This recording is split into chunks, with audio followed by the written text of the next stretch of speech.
Hello everybody and welcome to today's show. It's going to be a cracker because it's Monday. Lots happened over the weekend. We're going to get into that very shortly. But if you haven't done already, hit that subscribe button. Hit that notification bell so you know when we go live with our videos, because you have until 10 p.m. tonight to enter the Win Your Dream Bike draw. If you've not done it already, head over to winyourdreambike.co.uk if you're here in the UK. Enter your details, buy your tickets, and then wait for the draw to go live tomorrow on this channel, 6 p.m. UK time. You could be in with a chance of winning a mountain bike of your dreams, a gravel bike of your dreams, or a road bike of your dreams. We have 10 bikes to choose from. Who doesn't want to be involved in that? That's right, nobody. So head over there now, buy your tickets, and hopefully I'm going to be calling you tomorrow to let you know you've just won your dream bike for the price of a coffee and cake. In fact, less than coffee and cake right now. Inflation's a bugger. Shall we get into the news? Let's get into the news. I'm going to hit you with a little bit of a musical interlude. Hush.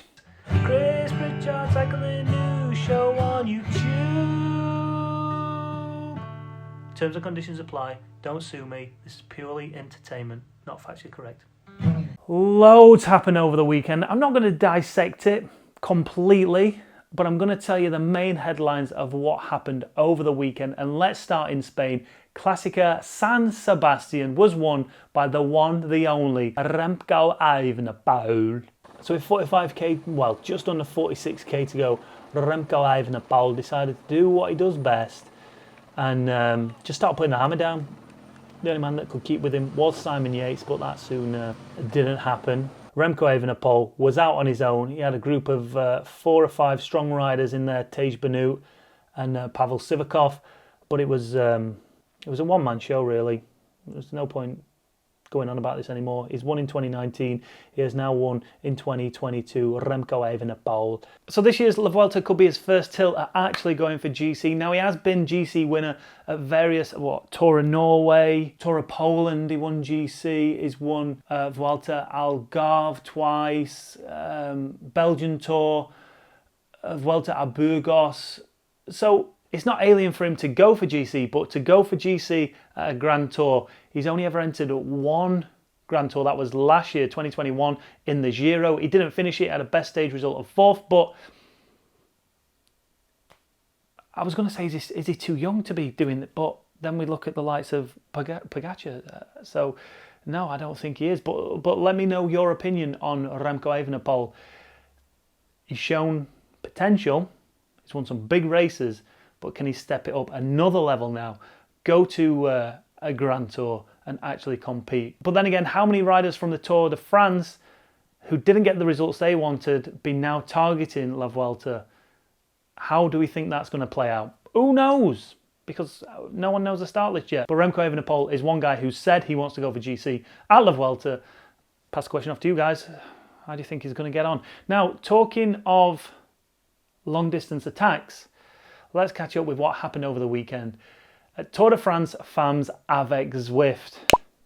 And again, just like San Sebastian, it was a one-person show. Annemiek van Vleuten, after complaining over the course of the days prior to this, she'd said she had an illness, she had a tummy bug, but that didn't seem to stop her absolutely dominating the field, both Saturday and Sunday. On stage 7, a brute of a stage, she managed to put in 3 minutes 26 of her closest rival, Demi Vollering, and then the time gaps were just unbelievable.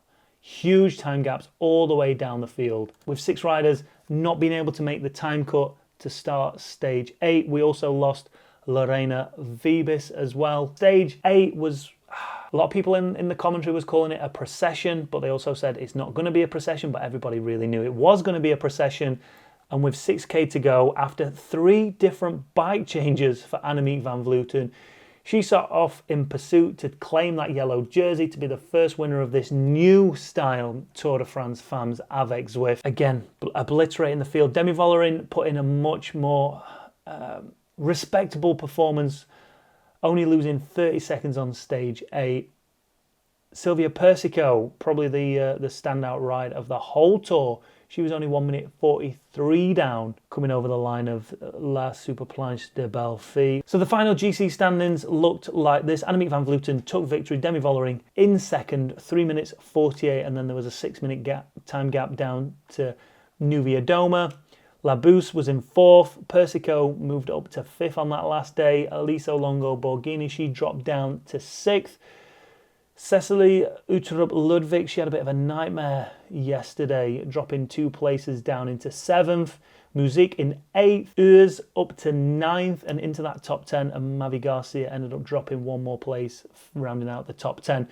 Top Brit, we've got to give a Brit a shout out, right? Top Brit was all the way from the Isle of Man. Lizzie Olden, down in 36th place, 47 minutes. 47 minutes down on the eventual winner. But let's call it what it is. It's a first edition. Let's say it's the first edition of what is going to be the Tour de France Femmes as we see it going on into the future. There has been previous editions, but nothing quite like this, and you can see that this event is going to swell over the next couple of years. Annemiek van Vleuten was just absolutely on form, and nobody thought she was going to do that. Midweek, she was ill. Looked like she potentially might have pulled herself out of the Tour, but then find herself in the mountains. She finds the form she needs, and up she goes. Crazy. But what was your highlight of Tour de France Femmes Avec Zwift? Leave your comments down below and let us know. Was it Annemiek van Vleuten? Was it Lorena Wiebes in that first stage? Was it Marianne Vos, the GOAT? Or was it something entirely different, like a team car trying to take out one of its own riders? I don't know. Leave your comments down below and let's move on to the next story, Tour of Poland. Currently 2 stages down in the Tour of Poland. First stage went to, I guess, a sprint outsider from Jumbo-Visma, Olav Kuij. Kuij. I think that's how you pronounce it. No idea. Phil Bauhaus was in second. Jordi Meuse was in third. Turnison fourth. Cavendish all the way down next to Arnaud Demar in 8th and 9th. Second stage was another sprint. Pascal Ackermann tried to fight for that victory, but Gerben Diersen, Gerben, he ended up taking victory for Intermarché, Awanti, Gobert, Matarin. Leaving the GC standings currently looking like this. Jonas Abrahamsen, he's leading the way, Uno X Pro Cycling. Go on, lad. And then in second and third, the 2 victors of the first 2 stages. Tour of Poland carries on today, and we will bring you all the latest news from that on Wednesday. Next up, and let's talk about a story that we spoke about last week. Miguel Angel Lopez, he was embroiled in a police investigation about drugs trafficking. His team Astana had decided to suspend him until the investigation had taken place. But as it stands, Miguel Angel Lopez is free to ride for Astana again after nothing found in police investigation. Next up, and some interesting news coming out of America over on Bloomberg, Labron James invests in Canyon bikes to help fund the US expansion. The NBA star's family office will be minority shareholder. Great headline, great title, great thumbnail, but I dare say that LeBron James probably doesn't even know of this investment, and if he does, cares very little about cycling. But it's nice to have such a high-profile superstar investing in cycling. Clearly, that his company, whether he knows about it or not, thinks there is going to be a big boom of cycling, as if there wasn't already, over in America. I think America take up around 25% of their sales of Canyon bikes. So hopefully they're looking to expand that and increase bike sales over there. What's your thoughts on Canyon as a brand? I've ridden a few of their bikes. They're all right. What do you think of LeBron James? GOAT, obviously. But the question is it interesting news or not? I don't know. Leave your thoughts down below. Do you care? Do you care? I'm not that bothered. It sounds exciting. And I love LeBron James. I think he's one of the greatest athletes of all time, let alone just in the scene of basketball. He's better than Michael Jordan. Fight me on it. And then let's finish today's show on the Commonwealth Games down in Birmingham. Well, we're talking about the track cycling. So the Commonwealth Games down in Birmingham via London Velodrome. I don't know what to think about this one. There was a massive, huge, you must have seen it in the news everywhere else, massive crash in the men's scratch qualifying race, Matt Walls ended up going over the wall of the velodrome into the spectators. It was a horrendous, horrific crash. Luckily, no one was seriously injured. Here's the crash from a fan's point of view. And then some of the photos were just, a picture tells 1,000 words, right? Is that the saying? A picture speaks 1,000 words, a picture tells Anyway, you can't help thinking that this man is hopefully trying to get the child out of the way as opposed to shielding himself behind the child. I'm going to give him the benefit of the doubt. I think he was just trying to get the child and protect them, but in doing so, picked them up and covered himself with said child. But luckily, Matt Walls ended up tweeting, saying he was okay. Everyone in the crowd, apart from some lacerations and some minor injuries, everyone got away with it. But I spoke to good old Cameron Jeffers about it, and we were having this discussion because what we've got at the Commonwealth Games, and in fact, you'll see it right here, the first scratch qualifying race, there's a guy from the Seychelles, and you've got to give these people huge amounts of respect and credit for even turning up there. There is no cycling development over in the Seychelles. So this guy's probably gone out of his way, loves cycling, wanted to be part of it, ended up qualifying for the Commonwealth Games and being part of this scratch race. But when you can't even make it round the rollout, you've got to question, should these people be in this race?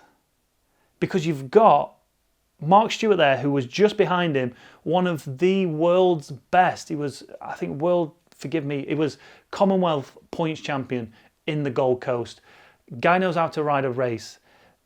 Phenomenal athlete, probably podiumed in the World Champs, I'm sure he has. But he could have been involved in that, and he nearly was involved in that. If it wasn't for his high skills and ability, he could have come down in that.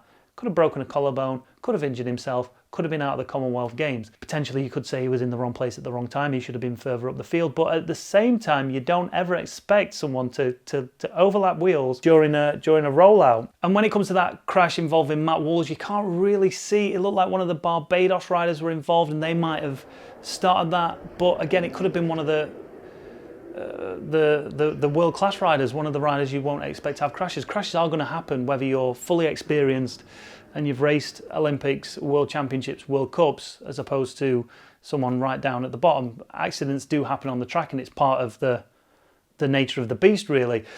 But question is, and this is probably the second or third time, fourth time potentially we've seen this, big crashes where riders have actually gone over the barriers. Now, when those crashes happen, your instincts are to drift up the track to try and avoid it, because you know that the crash riders are eventually going to make their way down the track. So you want to be up and away from it. But obviously, the faster the riders are going, the more that accident gets pushed up. And then these riders who have moved up end up with nowhere to go. And we saw what happened with Matt, over the top and straight into the crowd. And luckily, so lucky that everyone relatively got away with it lightly. Must have been terrifying for the kids and the spectators there, and you never expect it. But are we at a point now where we need something a bit more substantial? Races are getting faster, riders are riding on big gears. Luckily we got away with it, but how many more times is it going to have to happen before they actually implement any changes at the velodromes? Or is it just one of those things that you just accept and this is the way the velodrome is? Do we have to wait for someone to go over the top and kill a spectator or kill themselves before we end up making changes? I think the time for that is probably now.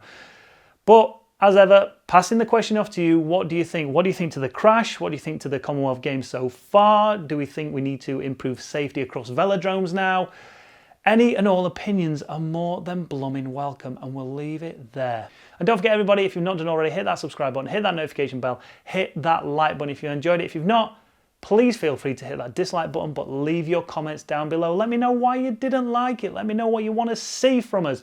Let me know what you don't want to see from us. Let me know if you're going to be joining us tomorrow for the Win Your Dream bike draw. All that's left to say, see you tomorrow.